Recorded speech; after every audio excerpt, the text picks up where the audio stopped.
Such individuals are few in number and have generally run small countries.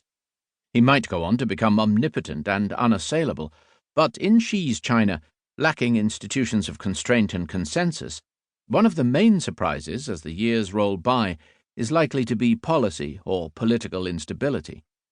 This could emanate from unchallenged personal errors and miscalculations, inertia or fear of change among bureaucrats, eventually impatient or resentful opponents, or, quite simply, events that go wrong or are mishandled, and for which he must now shoulder total responsibility.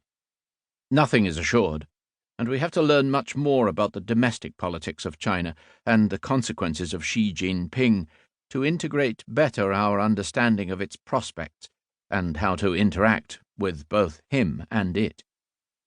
Looking back, it is curious to reflect that Xi's path to the Chinese presidency in 2012 was shrouded in political intrigue. With only days to go before new leaders would be unveiled at the party's 18th Congress, he disappeared for 2 weeks. To this day, no one knows why, or with what or whom he was engaged. After he became president, he launched a Leninist crusade to reshape and gain control of the party, the military, and the internal security apparatus. He embraced a virulent anti-corruption campaign, which was aimed as much at ensuring the obedience of party members as at disposing of enemies. He transferred much decision-making from technocrats and ministries into the hands of party officials and committees, known as leading small groups, which are anything but small. At the party's 19th Congress in 2017, Xi Jinping thought on socialism with Chinese characteristics for a new era, was incorporated into the party's constitution to sit alongside that of only Mao Zedong and Deng Xiaoping.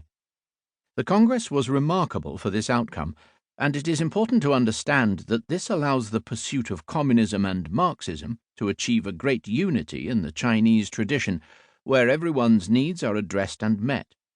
For the party under Xi to be at the forefront of achieving a socialist modernity and establishing a model to help other nations eliminate the dependency imposed by capitalist modernity, for putting the party at the heart of the state governance system, and for the engagement in struggle to define the party's realization of the coming revolutions in science and technology.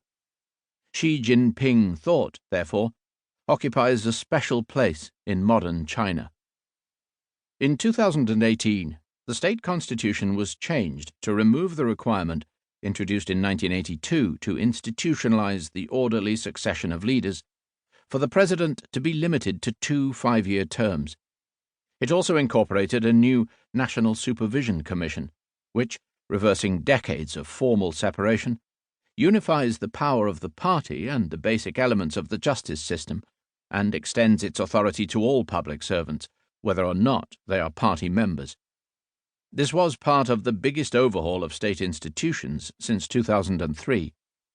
Ostensibly designed to improve China's governance structure, these changes also served to tighten the party's grip on and takeover of the state, a theme which runs through this book. Xi Jinping's power and long-term influence are assured by his party posts, which are not subject to term limits, but the audacious move to abandon presidential limits means that he is now, in effect, a dictator with more personal authority than anyone since Mao Zedong. He will certainly remain in power beyond 2022, when his second term would have expired, but we can only speculate for how long. In the meantime, Xi will continue to articulate to citizens the Chinese dream of the great rejuvenation of the Chinese nation. Couched in general terms of the spirit of the nation, patriotism and innovation, his ambition is for the party to lead China towards greater prosperity, a better quality of life, and dominance in modern industries and technologies. The consequences of Xi Jinping will be significant for people all over the world, as they affect both China and its international relations and foreign policy. Xi sees the opportunity of America's retreat from global leadership and the West's labored recovery from the financial crisis as an opportunity to press China's claims for recognition, respect, and a bigger role in the global system. He is pitching to an insecure and rudderless world a